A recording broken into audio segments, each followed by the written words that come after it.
नमस्ते गाइज आज म फेरि यो चाइनाको एउटा गाउँमा आएको छु र आउँदै गर्दा यो टनेलभित्र यसरी के खेती रहेछ भनेर छिर्दै गर्दा यो चाहिँ अंगुर यो एक किसिमको अंगुर हो। यति बाक्लो फलेछ कि गाइज यसरी हामीले आँखाले भ्याएसम्म छ। यस्तो राम्रो फलेछ अंगुर। योबाट एउटा रुखबाट 10-15 वर्ष लगातार यसरी चाहिँ आम्दानी ल्याउन पाएपछि हैन यो व्यवसाय भनेको त धेरै राम्रो व्यवसाय लाग्यो मलाई त। तपाईहरुलाई कस्तो लाग्छ गाइज हेरेर अनि सुझाव दिनु होला। नेपालमा कतिपयजनाले यो अंगुरको खेती गर्न चाहनुहुन्छ भने टनल भित्र यसरी गर्दा ठीक हुन्छ। यिनी अंगुरलाई पानी हाल्नको लागि पाइप बनाइएको छ। यी ठाउँ-ठाउँमा पाइपलाई पाल पारेर अंगुरको जरामा यसरी पानी जानको लागि बनाइएको एउटा यो लिंक। यति ठुलो क्षेत्रफलमा 2 जनाले मात्रै काम गर्नु भएको छ। अहिले यसरी काटेर भुइँभरि खसाल्नु भएको छ।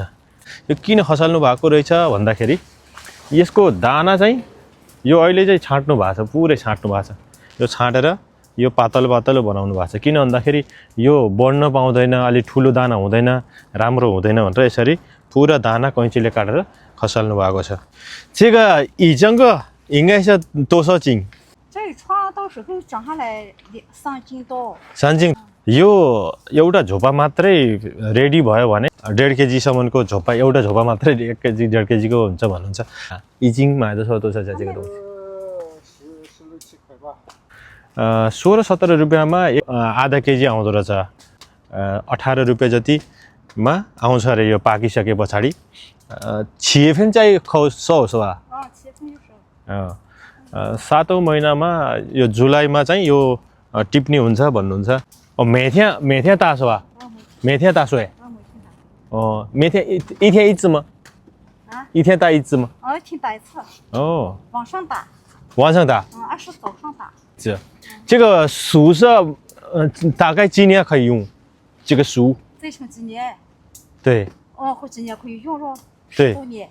10几年。 10 यो रुखको बिरुवा चाहिँ एकचोटी लगाएपछि 10 वर्षभन्दा माथि आम्दानी आइराख्छ भन्नुहुन्छ। अनि दिनको एक पटक मात्रै पानी हालिन्छ अथवा बिहान अथवा बेलुका एकचोटी मात्रै हालिन्छ। 就这个干的会正是吧？ 这张刚排过来啊。这边的剪掉，然后放进去是又可以出来是吧？